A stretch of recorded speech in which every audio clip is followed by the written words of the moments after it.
sunshine. Hello and welcome to the podcast Shedding Candlelight on Cryptids, Hauntings, Mythology, and more. If it is weird, we are talking about it. This is your host, Lee Donna, and if you were paying attention to the intro, you might have caught that little name change that I just threw right in there. I have been wanting to do a podcast name change since the beginning because I originally wanted something a little more abstract, but naming things is hard. However, I woke up one morning and my second thought of the day was that I should just use the branding that I already have in place. For those of you who don't know already, Lidonna is a pen name, and I have a whole video over there on my Lidonna YouTube channel where I discuss why. So I won't get into the whole of it here. In short, my mother wanted to name me Lidonna Sunshine, so I used her middle name of Lee and my actual middle name of Dawn to create the pen name. Then to further my mother's original name choice, I used the sunshine in my publishing company logo, after which I incorporated that logo into the podcast logo. And finally, the rest of my brain caught on to this whole branding idea. And now instead of Immortal Monsters, this show will henceforth be known as the Immortal Sunshine Podcast. So, welcome to the Immortal Sunshine Podcast. Today, we have part one of a delightful historical tale of self-love gone wrong. This story has everything you could possibly want: royal families, social climbing, debauchery, assassination attempts, government coups, mercenaries, racial tensions, epidemics, Guinness World Records, and witches, just to name a few. Which is why there is no choice but to have 2 long episodes so you can have all of the information you need to decide for yourself if Elizabeth Bathory earned herself the title of the most prolific female serial killer in history, or if this was a frame job all done to exploit power away from a wealthy widow whose very blood was a threat to royal Hungary. To understand what happened in this case, we need to set the cultural stage because we cannot judge the past based on our social morals today. There are way too many studies that have been conducted where people put into specific situations behave completely contrary to their beliefs. So when you say, I would never, what you really mean is, I hope I wouldn't ever. Because people are complicated, and Elizabeth Bathory is no exception. In fact, she is very much a product of her time, and she lives in a castle and has ties to Transylvania. So, I mean, what else could we really expect of her? She was just out there living that vampire life. But before we talk about how delightful that vampire life is, let us get some background. Countess Elizabeth Bathory was a Hungarian noblewoman born on August the 7th of 1560. In Hungarian, I believe you pronounce her name Elisabeth, but I am going to stick with Elizabeth for the duration of the show. Also, I will be sticking with the English versions of many other names in this story, probably mispronouncing those, as well as all of the ones with no good English translations. You, my dear listeners, are welcome. We are going to start the story more than 150 years prior to the birth of Elizabeth, when, at the behest of King Béla IV, the stone castle where Elizabeth would eventually reside was commissioned. King Béla was king of Hungary and Croatia between 1235 and 1270, despite losing to the Mongols who invaded Hungary in 1241. King Béla IV also had to give up some Hungarian territory to his son after a civil war that was caused in part because the king favored his daughter to succeed him over his eldest son. The king apparently even liked his younger son better than the older one, but the fact that he favored his daughter to reign is important. So don't forget that as we move through today's story and the one that I will bring to you sometime next month. One of King Béla's noble families, the House of Hunt-Poznan, does his bidding and builds Čachtický Castle in the Little Carpathian Mountains, in an area that today belongs to Slovakia. In 1392, a different king, King Sigmund of Luxembourg, gifted the castle to one of his faithful noblemen. The castle then stayed with that family until 1434, with them doing many updates to the castle to ensure that it remained a fortress able to resist invading forces. This castle eventually had a big courtyard, a Gothic chapel, outer buildings, workrooms, a tunnel entrance, and all of that surrounded by a rampart with battlements and walkways.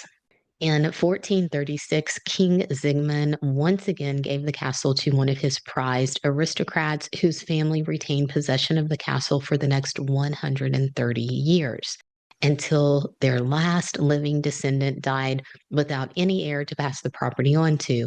This returned the castle to the hands of the king, who by this time was King Maximilian II. In 1569, when Elizabeth was only 9 years old, King Maximilian gave stewardship of the castle to a widow named Ursula. She had been the wife of Baron Thomas Nadochy, with whom she had a son, Count Francis Nadochy.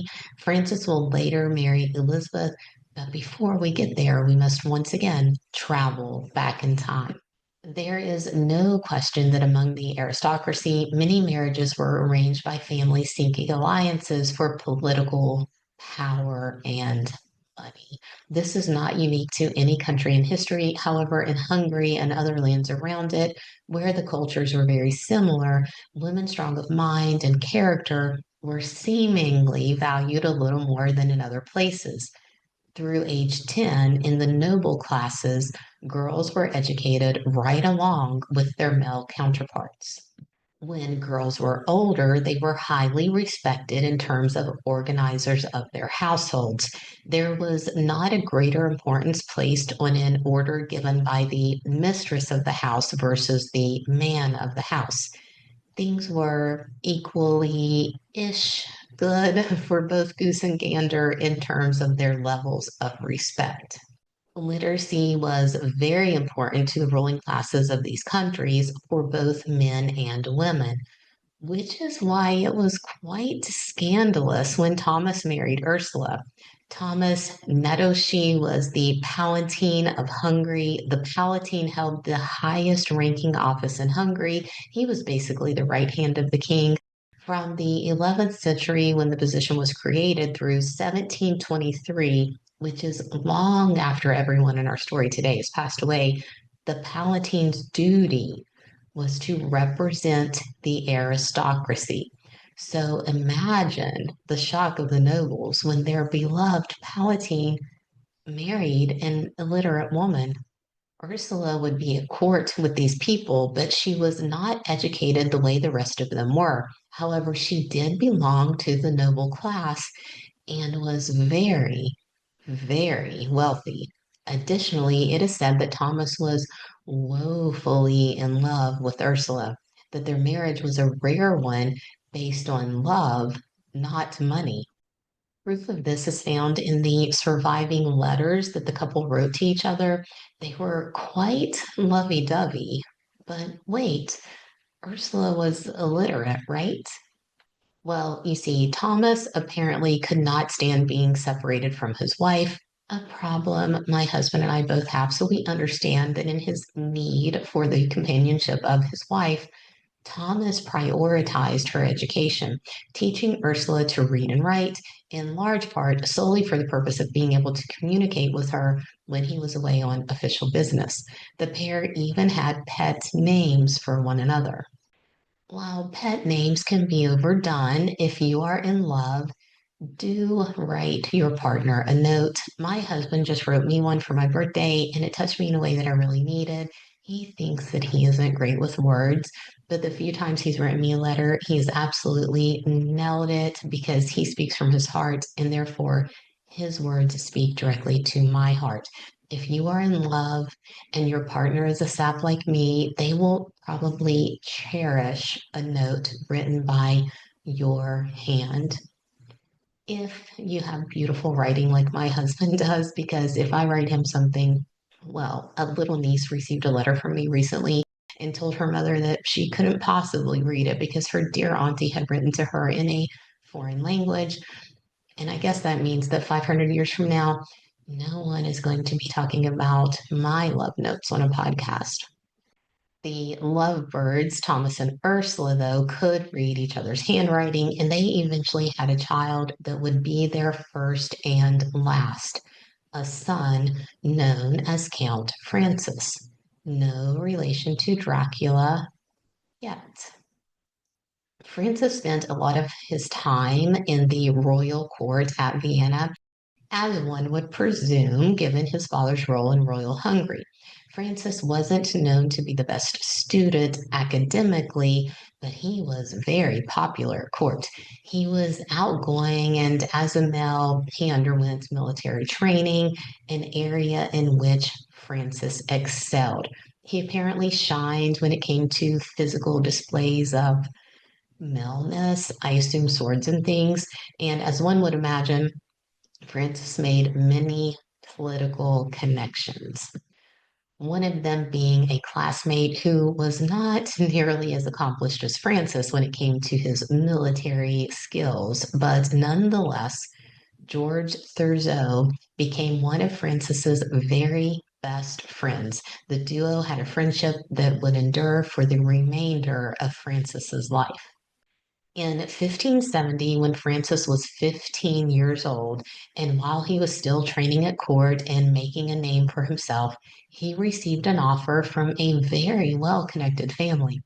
This family had a 10-year-old daughter they thought he might want first right of refusal on, meaning it wouldn't be a full blown engagement straight away, but if Francis should want to make this lucrative political match with the Bathory family, they would extend him first dibs on a little girl named Elizabeth. From my understanding, this offer basically implied that Elizabeth would not be shopped around throughout the rest of the aristocratic circle if Francis was inclined to think she would be a good match for him. Well, it appears that Francis did not need much time to think about it. He jumped on the offer and agreed to have Elizabeth for his bride. To my knowledge, he had not ever met Elizabeth because she was not of an age to be out in society. However, it is said that there were rumors floating about that young Elizabeth was quite a little beauty. Her hair was long and very dark, making a stunning contrast against her pale skin. She had large, dark eyes framed by thick brows, rosy little cherub cheeks, and small pink lips. And though it sounds like she resembled Elvira, it doesn't appear that there are any written records of Elizabeth's appearance and very few authenticated portraits from her adult life. I just gave you a description of what she looked like as an adult, but there are some supposed accounts of her beauty being known far and wide from her childhood. This was particularly important at the time because physical beauty was considered to be a sign of good health, as in a beautiful woman was perceived to be capable of bearing strong, healthy children. It was also rumored that Elizabeth was very intelligent. She was taught multiple languages, including Greek, Latin, German, and Hungarian. She was said to be a witty child, something that would have been important to Francis because noblewomen were expected to make their husbands look good on all fronts. She had to be beautiful, possess impeccable manners, be intelligent enough to be perceived as capable of providing good counsel to her husband, and most of all, she had to be witty in her replies and opinions when she conversed with the other nobles at court. In marrying Elizabeth, Frances stood to gain all of her superficial charms, plus a remarkable political connection. By this time in history, the Kingdom of Hungary was separated into three parts. The north and the west were called Royal Hungary, the central plains were controlled by the Ottomans, and then there was Transylvania. Elizabeth's family had footing in all of these territories. They basically controlled Transylvania and they maintained a massive base of power all the way through Royal Hungary, which is where she was born. In Royal Hungary, on her family's estate, where she lived and spent her childhood running around the grounds of Este Castle. Elizabeth's father was a baron in the Este branch of the Bathory family, and he was the brother of the Prince of Transylvania, as well as the son of Conrad the Red, a Polish prince and duke of several locations, including Masovia and Warsaw. Conrad the Red was married to a woman hailing from the powerful Polish Lithuanian family known as the House of Radzwit. Further back in Elizabeth's paternal heritage, we find she was the great great granddaughter of the Prince of Warsaw, as well as the great great granddaughter of the Polish ruler of Lithuania.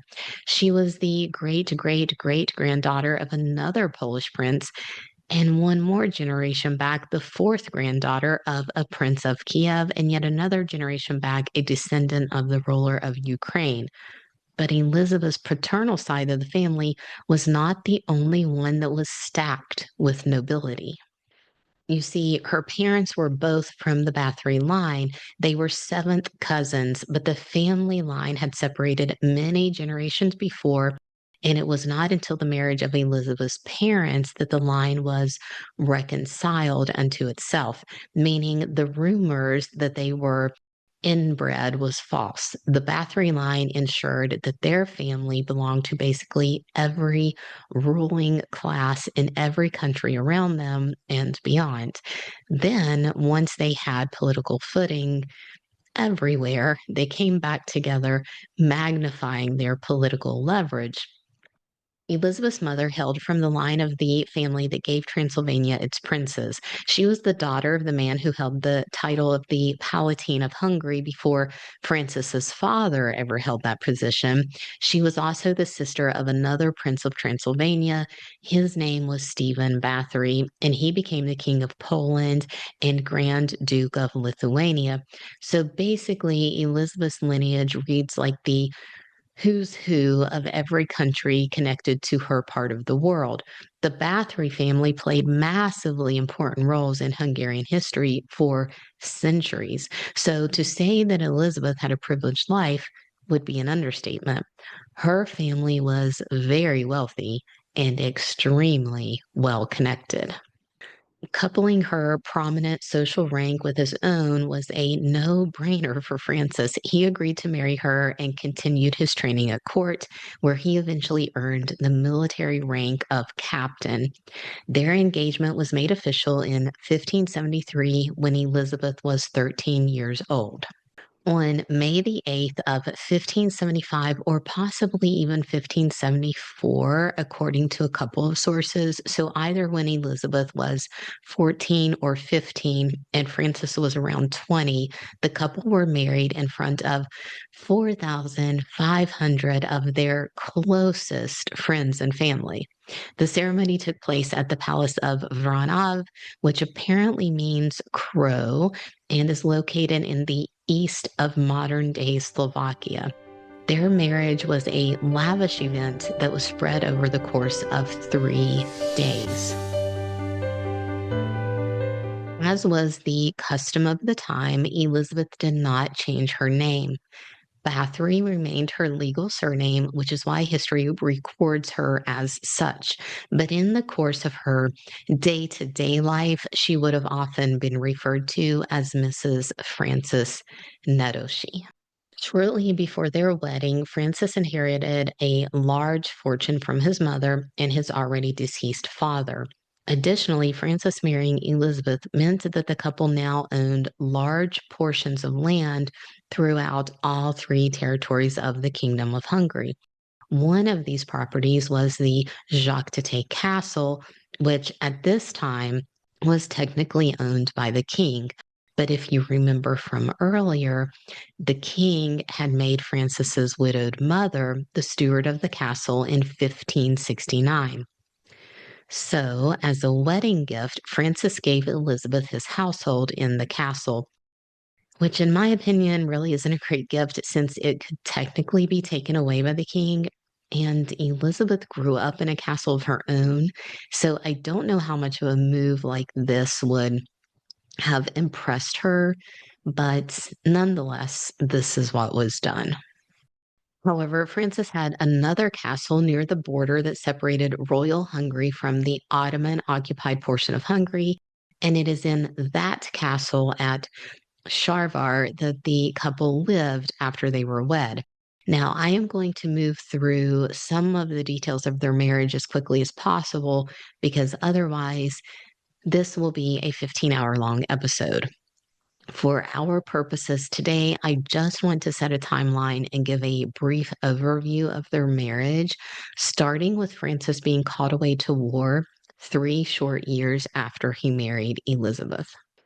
For the remainder of his life, Francis was part of Royal Hungary's military and at this time was promoted to the rank of chief commander. While he was away at war, it was up to Elizabeth to keep her multiple estates afloat. Francis's family owned land across Royal Hungary, and when we talk about them owning estates or castles, we are not simply referring to a single dwelling. For instance, the Čachtický castle included not only the castle itself and the other buildings and homes on the castle grounds, but 17 adjacent villages. The noble family in charge of these lands was responsible for the welfare of the people who lived there.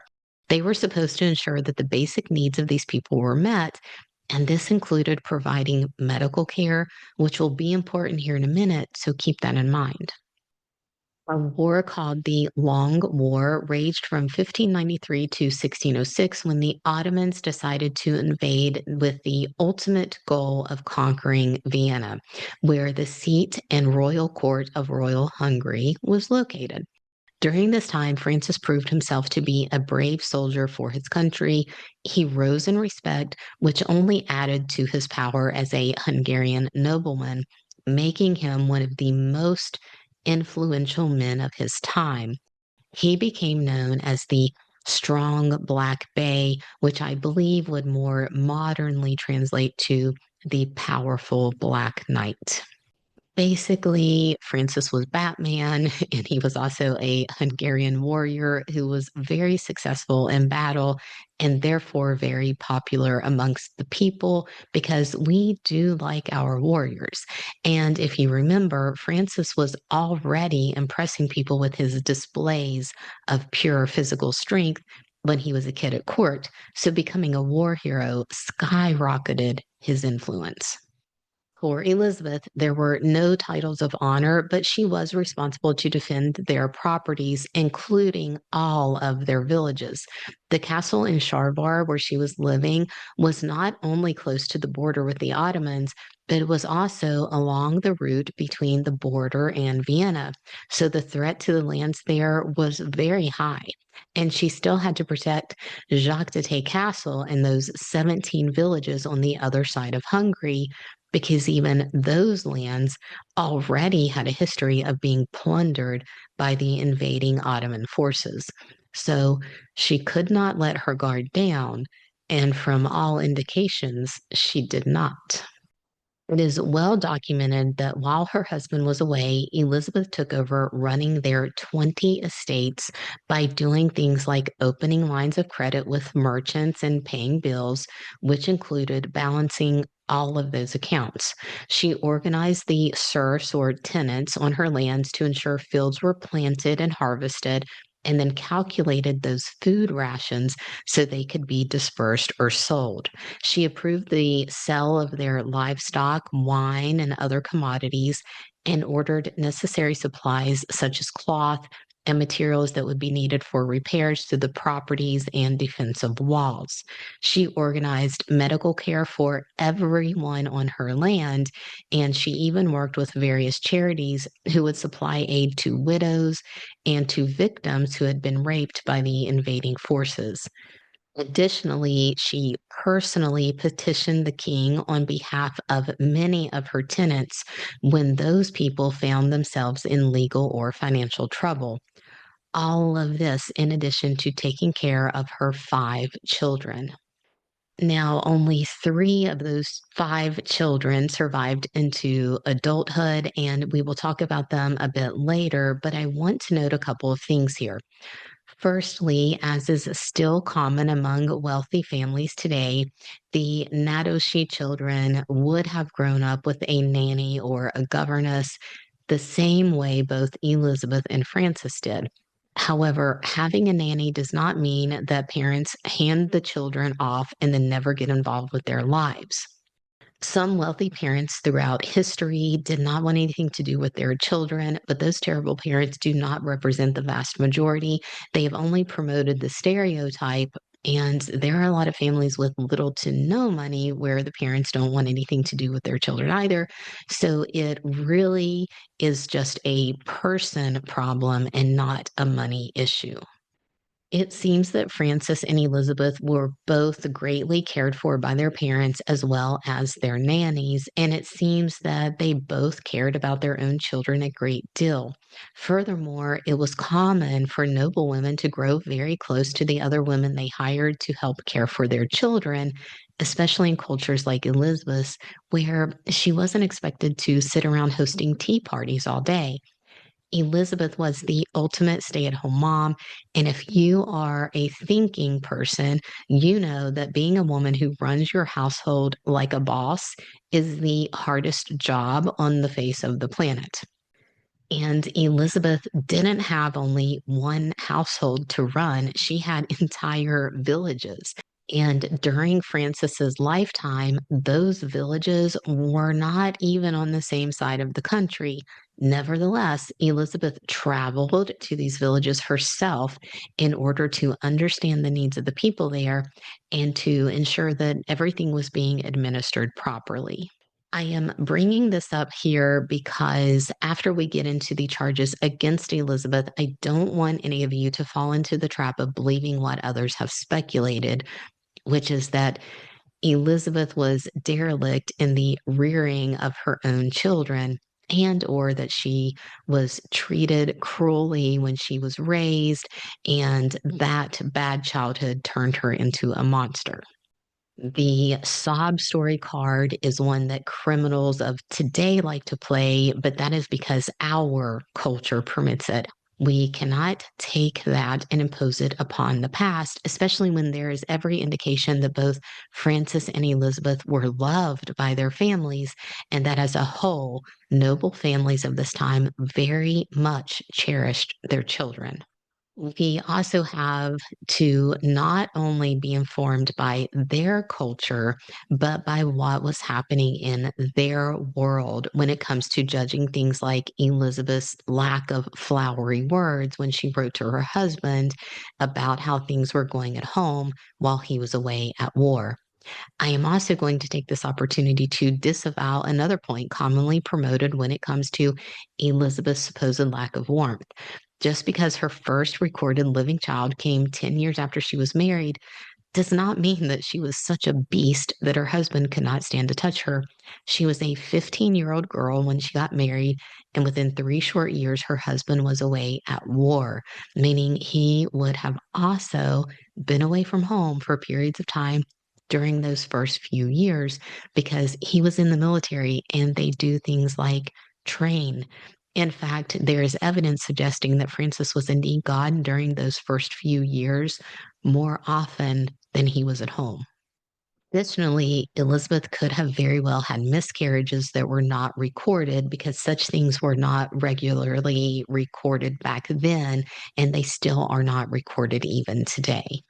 Furthermore, some of the letters that Francis and Elizabeth wrote to each other have survived, and while people like to pick them apart, Francis was no more doting on his children than Elizabeth was, and his correspondence with her was no less short or to the point.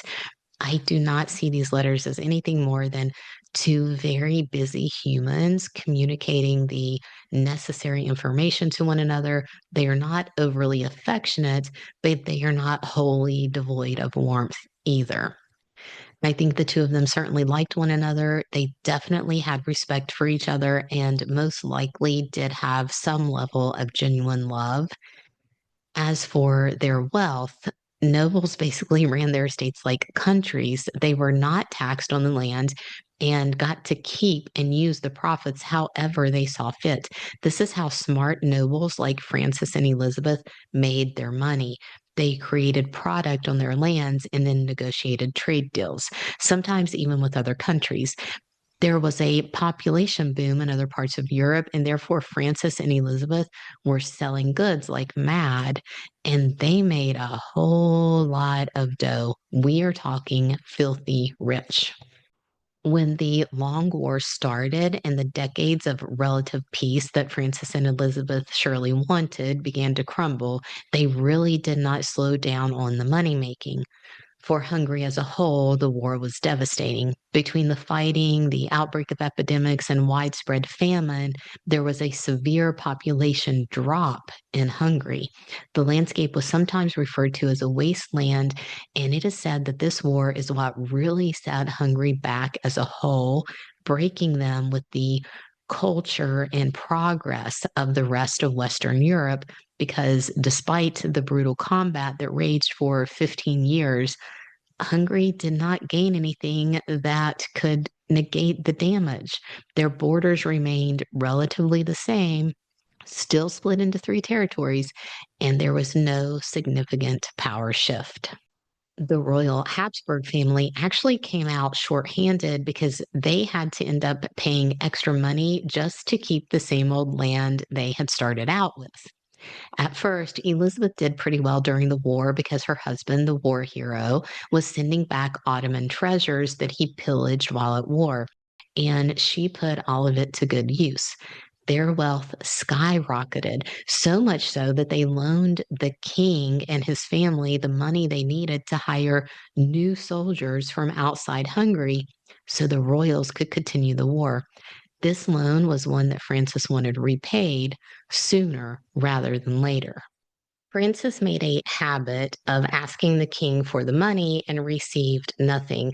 Yet another thing for you to remember as we work our way through the rest of this very long story. In 1601, Francis returned home from the war with debilitating pain in his legs. For several months, he was bedridden and in severe pain, and it was never clear what exactly was wrong with him. That same year, in 1601, a Croatian midwife named Anna began living within Francis's court in Sharvar. Anna specialized in surgical procedures, and not only did the locals find that strange because in their society only men did such things, but in their society at the time, only men did the midwifing.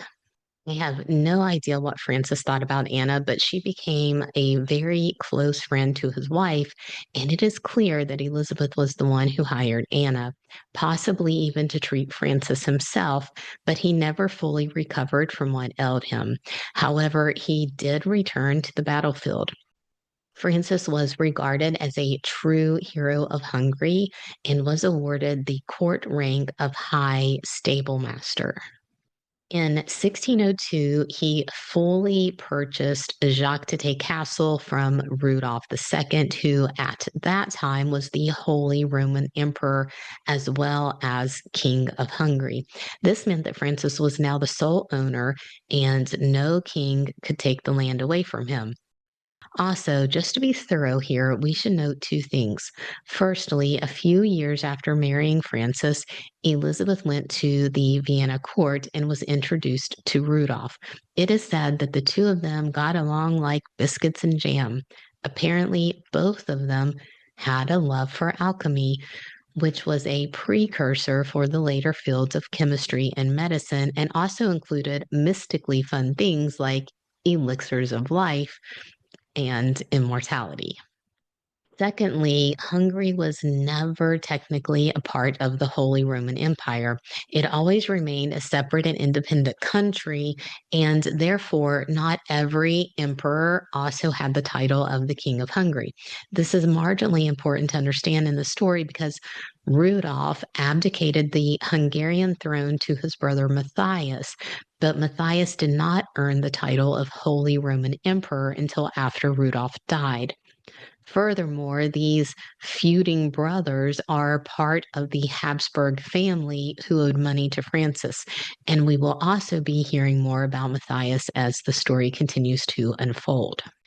In 1602, the same year Francis outright buys the castle on the other side of the country that he once gave his bride as a wedding gift, rumors began to spread within the villages surrounding the castle in Sharvar, where he and Elizabeth spent all of their married years. Coincidence? Maybe. But you see, Anna, the Croatian midwife who was brought to the Sharburg court the year before, had a whole host of healing practices that were as foreign to these villagers as the woman herself. This led to these terrified people whispering about black magic and how if they let Anna, the witch, treat them, they opened themselves up to be punished by God. Furthermore, the healing practices of Elizabeth herself were strange to these people. You see, I already told you that it was the job of the noble family in charge of the lands to provide health care for the people. Therefore, young noblewomen were taught basic healing techniques, and they would get an education about medicinal herbs. Well, Elizabeth had been trained by her mother, who hailed from Transylvania.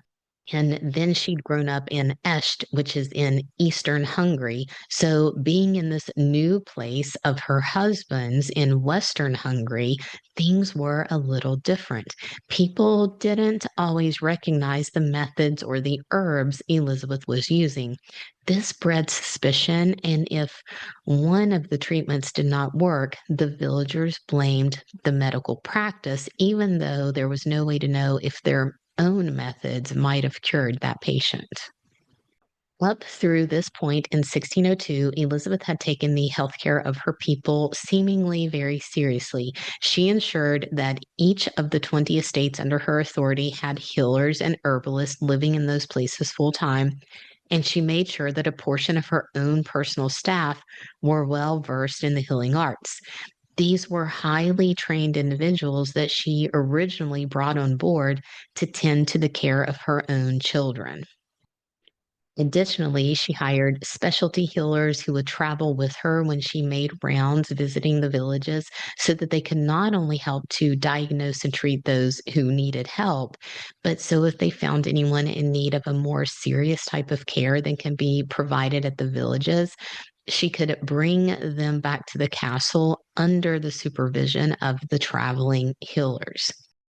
There was a lot of sickness because of famine and plagues, and we are going to get into that. But for now, just know that 1602 is supposed to be the year when the rumors of witchcraft at the hands of Elizabeth and her cohorts started to whisper through the villages. In 1603, Elizabeth's young son, who was 6 or 7 years old, died. And in December of 1603, Francis once again returned home from the battlefield. He was still plagued by the unidentified disease, and this time he would not recover. On January the 3rd of 1604, he wrote to an old childhood friend of his, George Thurzo. We talked about George earlier when discussing Francis's time at court. The two boys were wholly different, George being more academic, where Francis flourished in the physical feats. George also was not as wealthy as Francis because his family did not have quite as much nobility in its lineage. However, because the two men were best friends at court, it is said that George, who was bent on social climbing, was able to cash in on Francis's name and make better political connections than he otherwise would have. George also served with Francis during the Long War, and it would be this enduring friendship that led Francis to write to his friend that January day. Francis knew he was dying, and he asked George to please look after his family, specifically charging him with their protection, which gives me chills and makes me think that Francis was indeed aware of the rumors being whispered about his wife. The day after Francis wrote that letter to George, he succumbed to his illness and died on January the 4th of 1604. He was only 48 years old, and nearly 29 of those years were spent being married to Elizabeth. He provided for her in his death, not only by asking his good friend to please look after his widow, but in his will, Francis gave his newly purchased Čachtický castle to his wife. This was her dower, not to be confused with dowry. The dower is what a widow received upon her husband's death. Francis made good on that sort of wedding gift situation by officially purchasing the castle in 1602, the year after he was first injured in battle, and the very same year that these rumors about his wife were supposed to have been circulating. And then Francis officially gave the castle and its 17 villages to his wife. This is really when things get interesting. So hold on as we run through the twists and turns, because it will not be long before the men around Elizabeth begin to lose their minds, while the young women around her lose their lives. Elizabeth was in her early 40s when Francis died, and while she continued to manage his estates the same way she had while he was alive, she was no longer entitled to the income of his estates, save for those 17 villages that came with the Čachtický castle that were her dower. So immediately, Elizabeth's income is slashed. Furthermore, a large portion of their income had been earned from the spoils of war that Francis had been sending home from the front lines. So Francis's death marks a severe drop in Elizabeth's income, but leaves her no less responsibility. Still, in one of the letters she sent out to ensure those around her that the estates would continue to be handled properly, she confidently proclaimed, quote, "You will find a man in me," end quote. Francis and Elizabeth had 5 named children, but one of their daughters died in infancy, and then with the recent death of their little son, only 3 of their children were still alive by the time their father died. So, in addition to all of her other duties, Elizabeth continued to remain steadfast in ensuring the welfare of her own children, including finding them suitable marriages. Now, Elizabeth herself was not one to frequent the court in Vienna, but despite her absence and the fact that she did not force her children into that life, she was able to arrange good matches for her daughters who had come of age during this time of the Long War. Her daughter Anna married into the Croatian royal family by marrying Count Nikolai, the son of one of Croatia's war heroes. Her other living daughter, whose name I've seen listed as Katrina, Orsica, and Katja, was married into the Benyoi noble family of Hungary. Lastly, there is the Nádasdy family heir, Paul. Paul was only 6 years old when his father died, but nonetheless, he was the rightful heir, and all of his father's lands and holdings, save for what his father gave to his mother, belonged to Paul. And what Francis gave to Elizabeth was more than all the rest. So that's just another thing to keep in mind. Because of Paul's age, though, his mother was still charged with carrying on the day to day operations of those lands.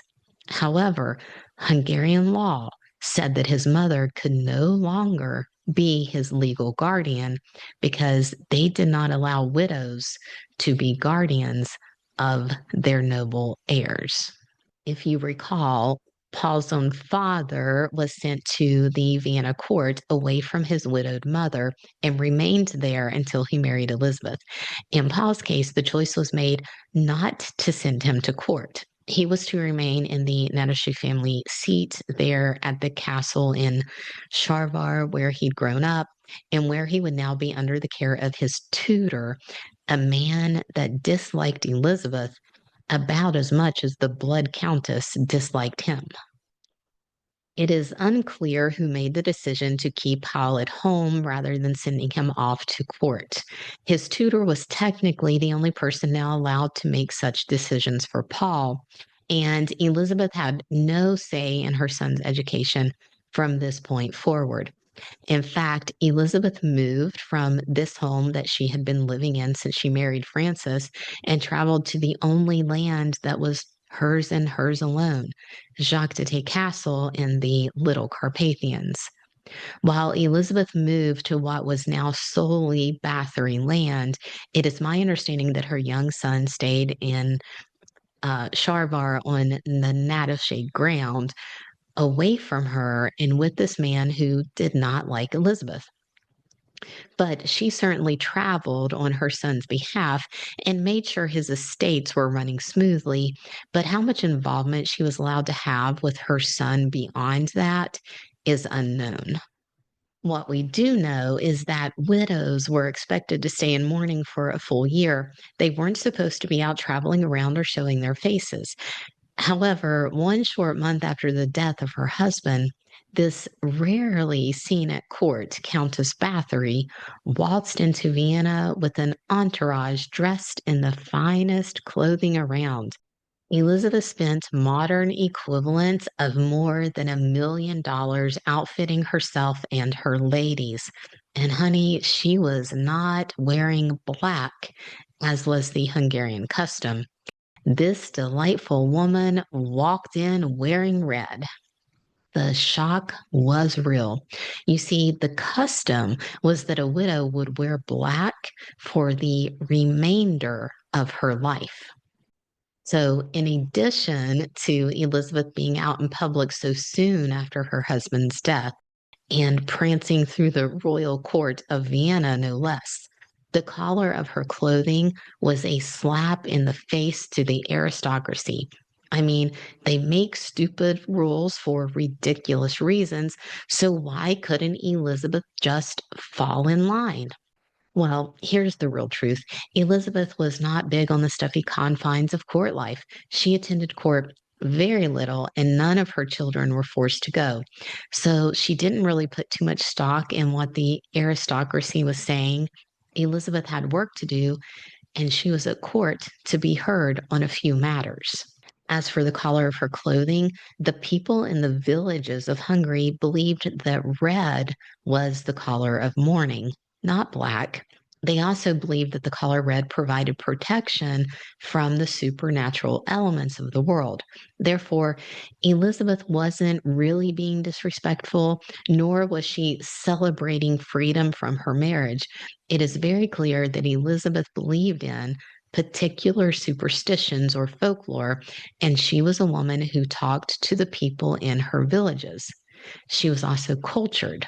Remember, she embraced healing practices from many different regions, studied alchemy, and worked with the doctors and midwives that she hired for the people. She even required her personal staff to be trained in basic healing techniques. This is the part of Elizabeth's personality that I love because she wasn't having any of this fashion or etiquette advice forced on her by people who sat around spending way too much time on things that don't actually matter.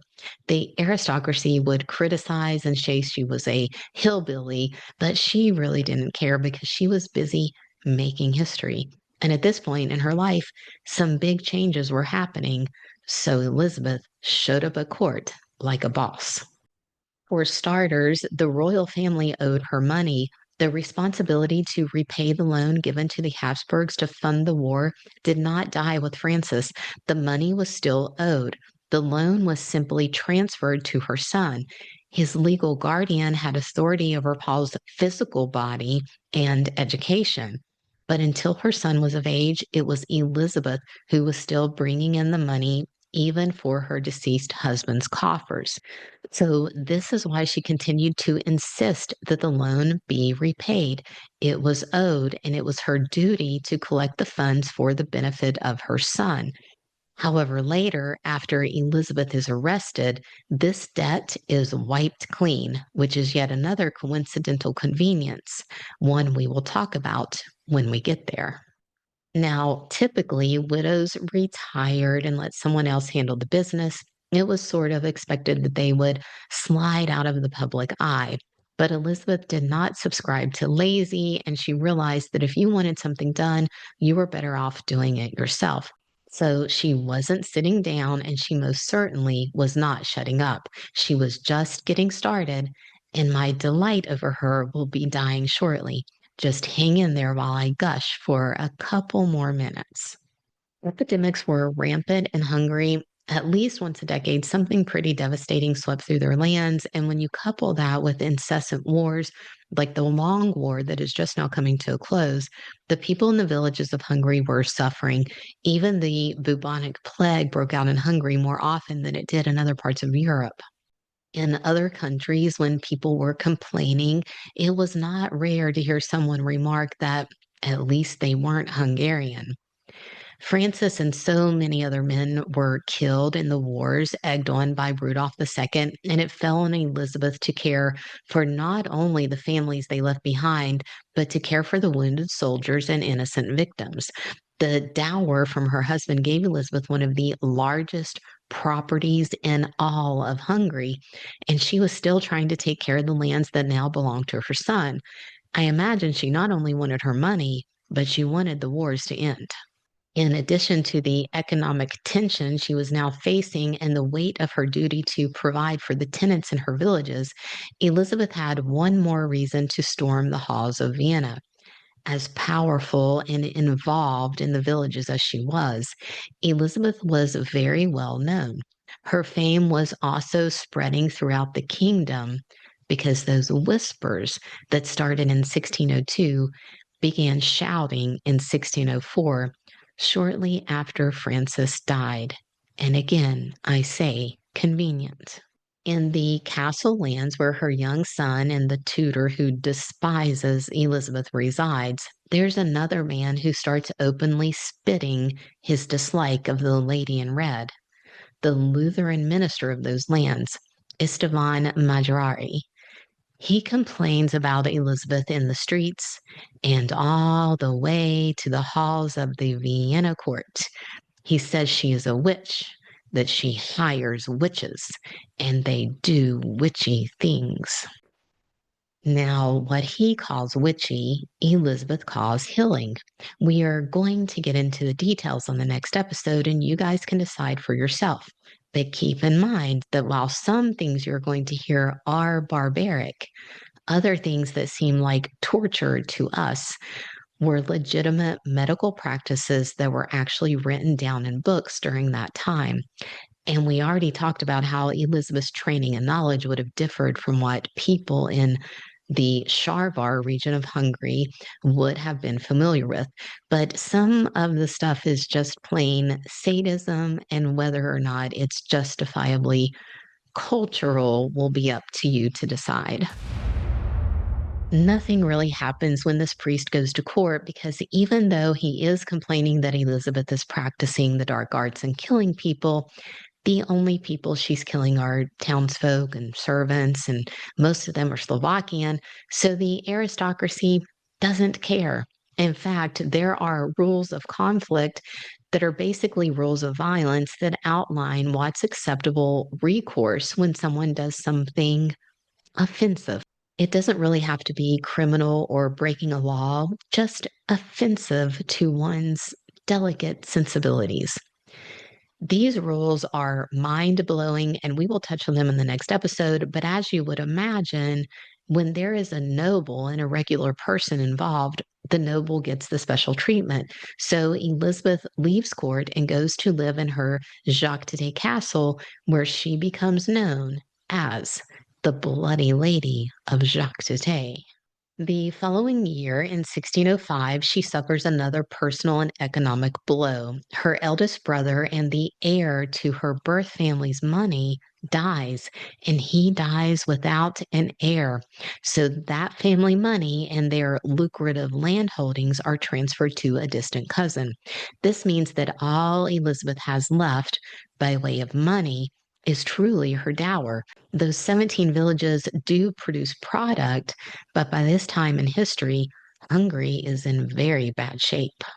War has ravaged the coffers, destroyed the economy, made the rest of Europe take a hands off approach, and a lot of people are dead or dying. To make matters worse, ethnic tensions were increasing. By all accounts, the Holy Roman Emperor Rudolph II was a horrible king for Hungary and increased the bad relations between Hungarians and everyone else by importing troops from Germanic states and then telling the Hungarian people that they had to give everything they owned to these troops. They literally were not allowed to sell anything to these troops. These hired guns came in and took over, treating the native people like second class citizens. And the citizens had a language barrier with these mercenaries. So the whole situation was infuriating. Even when these hired soldiers committed crimes against the people, they had no recourse because those soldiers were given special treatment by the king and his family. This made Hungarians wake up to the fact that their king wasn't really in this war for them. He was in it for himself, trying to gain more land and more power. And they thought that he only hired these troops so that the Ottomans would not conquer Vienna. The rest of the country didn't really seem to matter. Francis and Elizabeth, having loaned some of the money to pay these foreign troops, could not have felt good to her or to the people by this point. Additionally, the people really did not like Croatians, which is what Elizabeth's good friend and midwife Anna was. And they were very insulted by the presence of Slovakians, which happened to be what her husband's good friend George was. The fact that Slovakians had been accepted into the noble class was a hard pill for many Hungarians to swallow. They felt as if their own culture and identity was being overwritten. And just because the Habsburg family seemingly wanted to keep making matters worse as the long war was coming to a fruitless end, the Habsburgs picked a fight with the Hungarian nobles in royal Hungary and Transylvania. Matthias, the brother of Rudolph, who was in charge at the time, tried to demand that all of Hungary fall in line with the Catholic religion. The problem with this was that way back in 1560, the Habsburg family had decided that instead of persecuting Protestants, they would accept them as part of the Kingdom of Hungary because remember, Hungary was always separate from the Holy Roman Empire. And the Habsburgs needed the support of the aristocracy in all three territories of Hungary. So they gave everyone religious freedom, and powerful families like the Nadoshis and the Bathorys were not Catholic. Outraged over Matthias's proposed persecution and already fed up with the devastating chaos his brother Rudolph brought upon them through his desires to extend his power, Hungarian nobles across Transylvania and royal Hungary joined Transylvanian Prince Istvan Bácsy in an anti-Habsburg uprising known as the Bácsy Rebellion. This rebellion comes right as the Long War is ending, and it only lasts for 1 year, ending in 1606. During this time, the nobles successfully defend their right to have religious freedom. Elizabeth was raised as a Calvinist Protestant, a faith she continued to adhere to, even though Francis was Lutheran. And therefore, so were most of the people on his lands. But through many writings, both from Elizabeth and others, we know that she never persecuted anyone of a different faith. She supported the Lutherans living on her lands and even financed the construction of schools so their ministers could be educated. Yet we've already had one of their ministers speaking out about her, and it will not be long before another starts making supernatural accusations. Prince Bácsy died in 1606, and since he had just led a rebellion against them, Rudolph decided that he needed to keep Gabor Bathory, the nephew of Prince Bácsy, from ascending the Transylvanian throne. The Bathory family owned the largest amount of land in all of Transylvania, and it was wholly outside the oversight of royal Hungary. What those estates made, Transylvania kept. If Rudolph could orchestrate a coup and get one of his noblemen to be the Prince of Transylvania, then his royal coffers would gain a lot, maybe even enough to pay off this pesky widow who keeps asking for her money. Alas, Rudolph's plans failed again, and Elizabeth's nephew, Gabor Bathory, becomes Prince of Transylvania. And the new Prince Bathory thinks it would be a brilliant idea for him to also be the king of royal Hungary. I mean, the current royals were making a mess of things, so why not try putting a Bathory on the throne? Well, honestly, Matthias agreed with Prince Bathory in part. Matthias agreed that his brother was running Hungary into the ground. So in 1608, he forced Rudolph to abdicate his throne. The brothers worked out a deal where Matthias would become king of royal Hungary, but Rudolph would remain the Holy Roman Emperor until he died, at which time Matthias would then hold that title as well. A deal that was good for them, but one that did nothing to squash the ambition of Prince Bathory. Like his uncle before him, Gabor believed that he should be king of royal Hungary and Poland while he was at it. This was obviously a problem for Matthias, and unlike his brother, he didn't share a love of alchemy with Elizabeth Bathory. Another problem was that the former Prince of Transylvania, Elizabeth's cousin, was being held captive by Rudolph. His name was Zygmunt, and he was basically too unpredictable for the royal family. So Rudolph forced Zygmunt to abdicate his position as the Prince of Transylvania twice. Then, after Rudolph is forced to abdicate to his brother, Rudolph becomes even more obsessed with keeping Zygmunt away from the political scenes in both Hungary and Transylvania. As an aside, after Rudolph originally forced Zygmunt to abdicate his position as the Prince of Transylvania, Rudolph conspired to place a man of his very own choosing on the Transylvanian throne, someone loyal to him. That man was Istvan Bocsai, the very same one who just led the Bocsai Rebellion against Rudolph. And before that, a man who went ahead and annexed parts of royal Hungary that he didn't originally own, successfully enlarging Transylvania holdings, which effectively decreased that of the royal Habsburg family. In 1609, the year after Matthias ascends the throne, several significant things happen in Elizabeth's life. Her friend, confidant, and midwife, the Croatian-born Anna, dies of a stroke. Her husband's friend, George Thurzo, becomes Palatine of Hungary, the first man to hold this position since the death of Francis's own father. And George was not appointed by the king. He was basically appointed by a group of Hungarian leaders, but still held all of the same powers before, which is basically all of it. He got to handle the national affairs as well as the legal issues, and he could do that nearly any way that he saw fit. George's family had only been in the aristocracy for a couple of generations, but his connection to Francis Nadoshi from childhood elevated him in the eyes of the court of Vienna. George was seen as a yes man, and some speculate that he was the Hungarian nobleman the Habsburg family intended to seat as the next Prince of Transylvania. The best friend of the Black Bay of Hungary, I imagine those optics were pretty enticing to the people, and maybe they also thought it would intimidate Transylvania. In 1609, Elizabeth was feeling the pinch of financial woes. The death of her husband and brother had been major financial setbacks, and let's face it, Elizabeth was accustomed to a certain lifestyle. Even in the chaos and confusion of war, she maintained high standards. And she still had a duty to provide everything from security to healthcare for her villages. So she decided that one way to manage the low bank accounts would be to cash in on her name.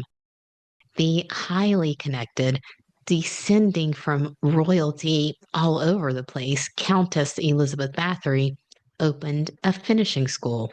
Families were invited for a fee, of course, to send their young ladies to Čachtický Castle, where they would live and learn all of the etiquette and manners befitting a lady at court. Well, Elizabeth herself didn't really attend court in Vienna, and remember when she stalked through their halls wearing red only one short month after her husband died? And how that one preacher man from her husband's estate went to Vienna saying Elizabeth was a witch. Yeah, the high up nobles took a hard pass on sending their daughters to Elizabeth, as did the villagers. It had been an honor for people to work in the household of the noble family who basically owned them. But by 1609, those 17 villages that came with Čachtický Castle were full of rumors of torture and murder at the hands of the bloody countess. No worries, though. Lesser noble families had no problem sending their daughters to Elizabeth. Her first batch of young ladies was soon to arrive, and they would all be dead within 3 short weeks. And this is all we have time for today. Next month, I will bring you the rest of this delicious story because for you to really decide if Elizabeth was a cold blooded killer or a warm blooded product of her society, you need to understand how torture worked back then. Because it was basically allowed not only by the aristocracy, but by the courts. Witnesses were allowed to be tortured multiple times, but only in 30-minute sessions. So it was fine. We all just need to calm down and go read a vampire book. Or in my case, go write one, because if I don't finish the next 2 books in my Eyes of Midgard series, no one is ever going to know why my vampire Keela is so in love with the not really a human Sean Winkle. I am only a year and a half behind on this project, which is also fine. Everything is fine, just fine. And even more fine if you click all of those buttons, like, subscribe, rate, comment with your opinions about Elizabeth, and send a little note about all of the fine things in your life to leadonabooks@gmail.com. You can find any books that I have actually managed to finish at leadonabooks.com, as well as all major retailers worldwide. But creators do love it when you buy directly from us. And I also love it when we all manage to make it to the end of a show, especially with my voice holding up for this long. It's been a struggle. I've had lots of mints and water. Anyway, kiss someone you love, even if it is just a little peck on the cheek, and always only with their consent. And I will be back in a few weeks or 5 with the really juicy bits of Elizabeth's bloody story. Bye.